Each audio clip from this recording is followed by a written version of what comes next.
Salut à toi, aujourd'hui on va voir 3 façons de moduler un peu franches pour voir si ça marche.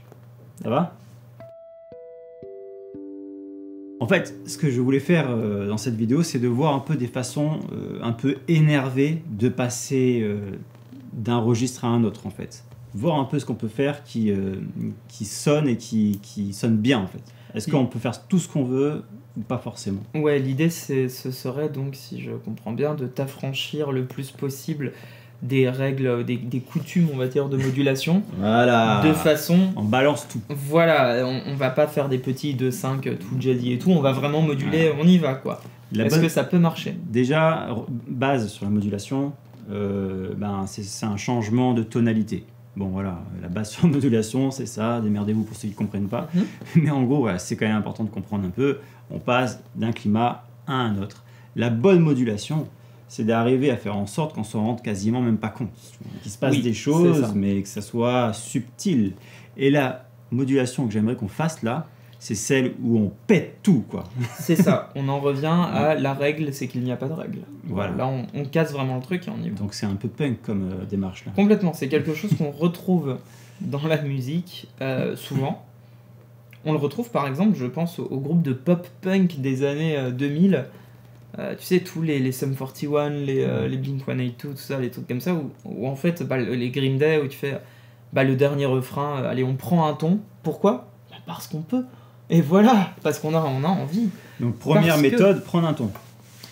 C'est la méthode la plus droite, on va dire, du truc, où vraiment on l'assume à fond, quoi. Ça va être de jouer une suite d'accords, typiquement, je sais pas, tu sais, Holiday de Green Day. Est-ce que tu peux mettre la Savage, s'il te plaît? Si on a par exemple une suite d'accords en Do mineur,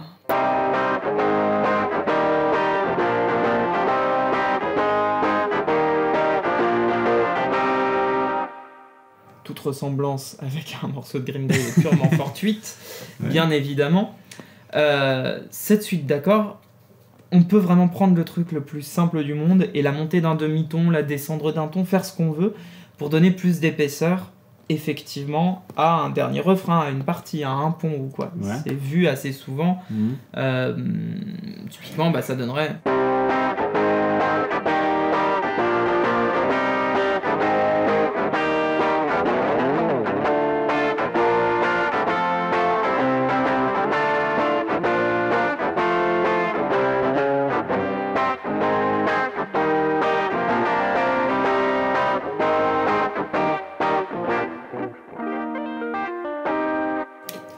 Donc t'es monté d'un ton. Je suis monté d'un ton.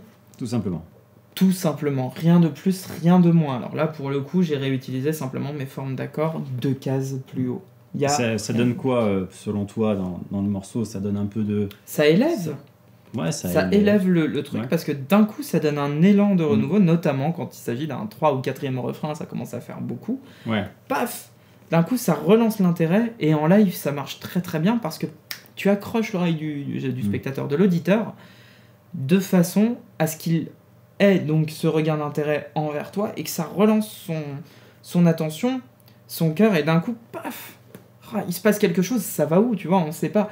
Et en plus, toutes les tonalités n'ont pas exactement la même émotion rattachée à un Do mineur.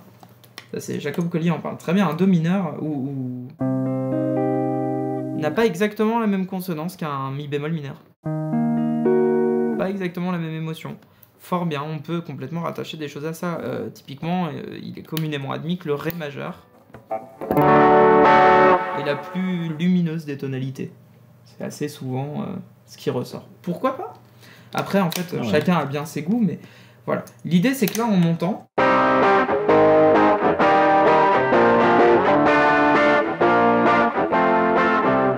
tu relances le truc pour une fin. Voilà, ça, c'est de l'arrangement de base. Ça fonctionne extrêmement bien. On ne réinvente pas l'eau chaude en faisant ça. Attention. Par contre, on met un coup de pied en concert.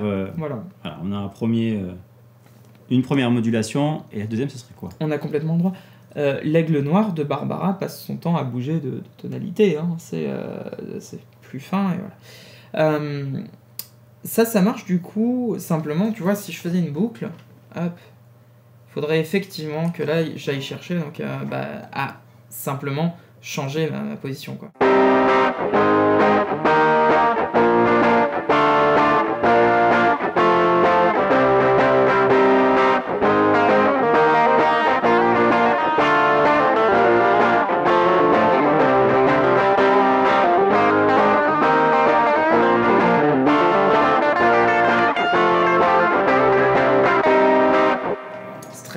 mais ça marche. Ouais, mais là, quand même, il y a une mesure. C'est vraiment très violent. Alors, il faut pas alterner entre les deux en permanence. Ouais, voilà, il faut faire.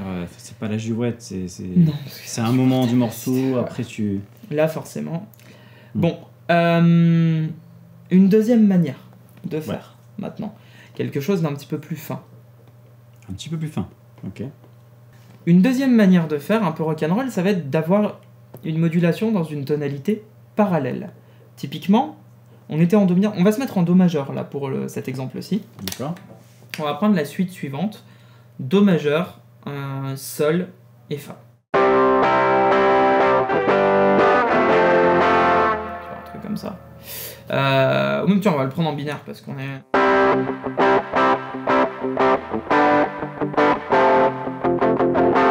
On va donc, pour moduler, cette fois-ci faire une modulation tout aussi franche que la première, sans préavis, mais dans une tonalité parallèle, c'est-à-dire qui garde le même centre tonal, Do. Donc on va par exemple passer de Do majeur à Do mineur, typiquement.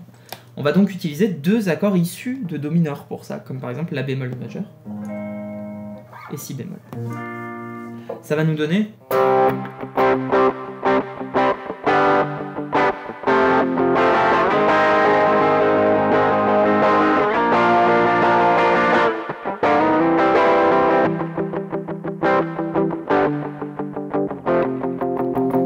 On va le faire en jouant, ça va être cool. C'est très bien ça. Mais ouais, carrément. Bah c'est vieux comme le monde.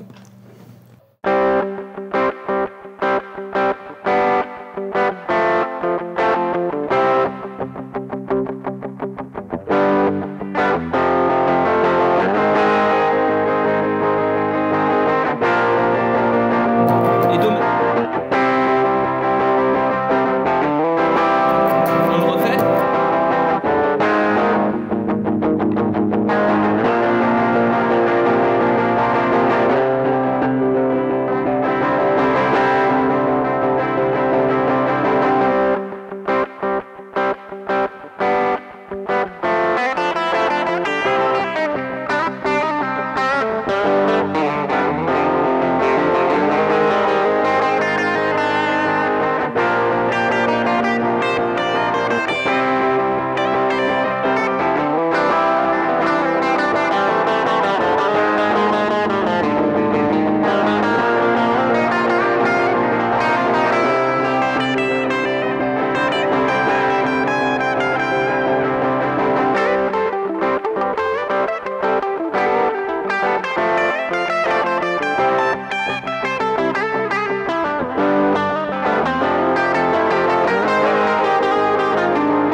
C'est épique comme modulation. Super cool.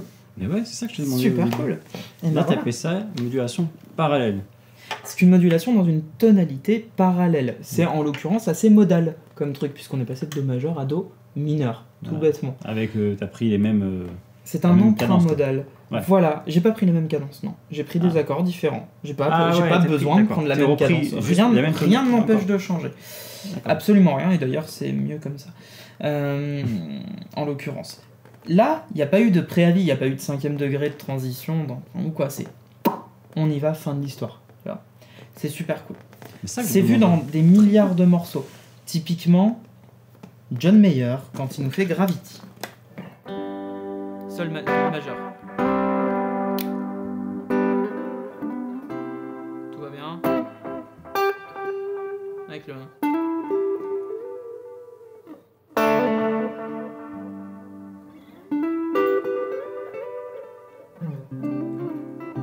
Toujours Sol majeur, le bridge Sol majeur.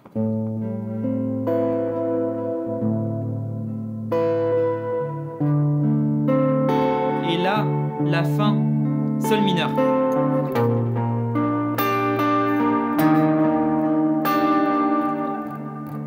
Et on revient en Sol majeur. Tu vois le...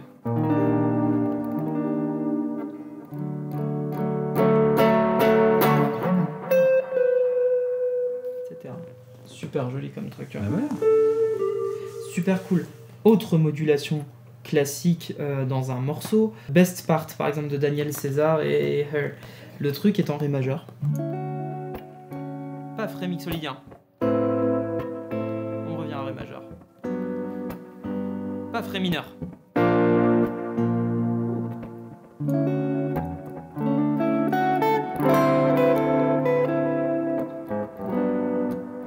Et là.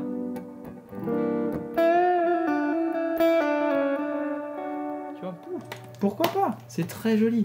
Ça marche. Tout ça répond aussi à des couleurs, à des enchaînements de modalités, de couleurs modales, à des emprunts, à des passages, à de la réharmonisation, des mélodies qui suivent ça, des notes communes, tout plein de choses. Ça, c'est assez lourd à voir.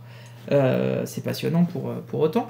C'est pas l'objet d'aujourd'hui, mais à entendre comme ça, on se dit, mais en fait, ce sont de super couleurs, tu vois. C'est très chouette.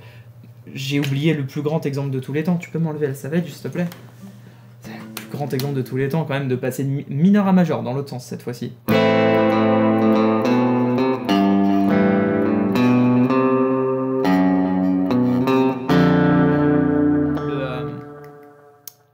While My Guitar Gently Weeps des Beatles. Je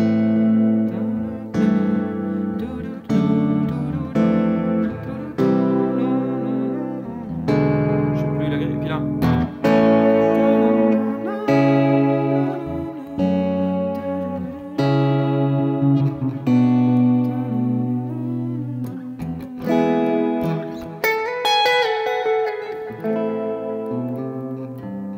Évidemment, les plus grands songwriters de tous les temps, évidemment. Ça, c'est une modulation franche du collier. Hein. C'est vraiment ex nihilo, on vient choper ça en mode on a envie de changer d'ambiance, on le fait, et ça marche. Il se trouve qu'à la limite, pour While My Guitar Gently Weeps, c'est un léger 5e degré qui se balade, mais c'est quand même hyper inattendu. Maintenant, on connaît le morceau depuis des dizaines d'années, mais sur le coup, tu fais wow. Première fois que tu l'écoutes, tu fais qu'est-ce qui se passe? Les musiciens font genre comme ça. J'aime bien ça. Une dernière modulation serait encore une modulation ex nihilo qu'on retrouve par exemple dans le jazz fusion. Typiquement, des gars comme Snarky Puppy vont faire ça. Eux, ils vont jouer sur le côté rythmique de ça, en fait. Ouais. Qu'est-ce qui va se passer? Je m'explique. Ils vont faire un truc où tu vas avoir Si mineur, puis Ré mineur, rien à voir. Pas le même monde. Il n'y a pas, voilà, y a pas de commun. Pas de gamme, là, en tout cas dans le système comme ça, majeur, où les deux vont ensemble. Et personne n'est en train de se réaccorder rapidos en faisant ça. Eux, ils vont prendre un motif rythmique qui va lier tout ça. Ah. Et ça, c'est intéressant. Sur ces deux trucs parallèles, en fait, ils vont prendre un motif en Si penta qui fait ça. C'est ça le motif. Okay.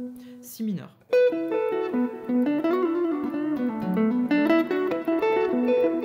Sauf qu'il y a combien de notes dans ce motif? 5, non? Je sais pas. 5. Et on est bien en 4 temps. 1, 2, 3, 4. Okay. Et du coup, ça se retourne sur lui-même. 1, 2, 3, 4, 5, 1, 2, 3, 4, 5, 1, 2, 3, 4, 5, 1, 2, 3, 4, 5, 1, 2, 3, 4, 5, 1, 2, 3, 4, 5, 1, 2, 3, 4, 5, 1, 2, 3, 4, 5, 1, 2, 3, 4, 5. T'as vu comment ça s'est retourné? Ouais. Au bout de 5 x 4, quand même. Enfin, voilà. De 20 fois, ça fait un peu mal. Donc, enfin, d'une dizaine.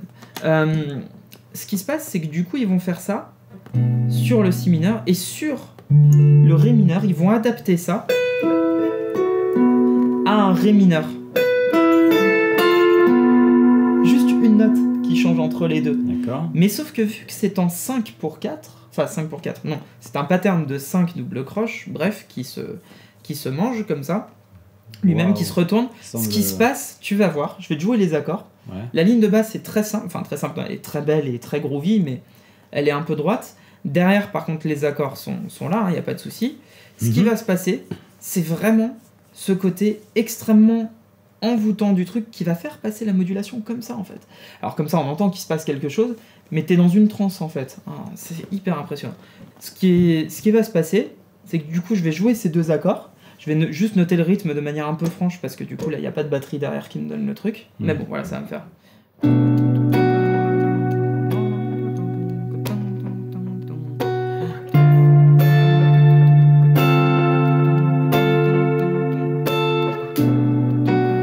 On a notre truc avec les deux accords. Ouais.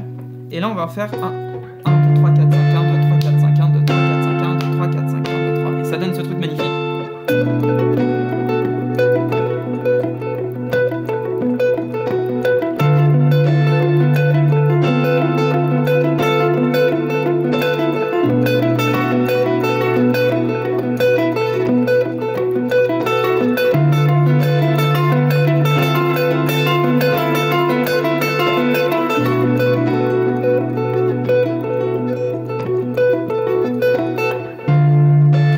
Tu vois comment c'est entraînant comme truc. Et là, ça fait mal par contre. C'est balèze ça. Hein. Ouais, sachant que derrière ça envoie niveau batterie, ça envoie la guerre en spell shops, tout l'arrangement. Le morceau s'appelle Shofukan, pour ceux que ça intéresse. La version live, la We Like It Here, elle défonce de Shofukan. C'est extrêmement impressionnant. T'as une équipe de musiciens, mais top niveau pour faire ça évidemment. T'as Larnell, Lewis, Corey, Henry, enfin tout le monde, Marc Lettieri, bref, j'en passe, Michael League, etc. Tout ça est vraiment super chouette parce qu'on est sur des choses qui n'annoncent pas la couleur, justement, qui la font un peu subir. Genre, tiens, prends ça. Et c'est aussi chouette d'assumer des choix, je trouve, très marqués comme ça, très incisifs, mais de bon goût et bien joués. La seule condition, comme m'avait dit un jour un très bon ami, c'est si tu fais ce genre de choses, alors qu'il parlait d'autres choses, il me dit tu es condamné à l'excellence. Et j'avais beaucoup aimé ça en fait. De dire voilà, soit tu le fais extrêmement bien, soit tu le fais pas parce que sinon effectivement c'est un pain. Voilà. C'est hyper intéressant par contre. Wow, celui-là il est pas mal. En tout cas, les deux premiers sont plus abordables, je pense. Bien sûr. Le dernier vient du Jazz Fusion, c'est carrément autre chose. Ouais. Merci d'avoir suivi jusque-là. Je te mets une autre vidéo avec Swan qui nous explique d'autres trucs. Super intéressantes. Je sais pas, tu verras en dessous. Merci pour ça. À très bientôt alors. Ciao.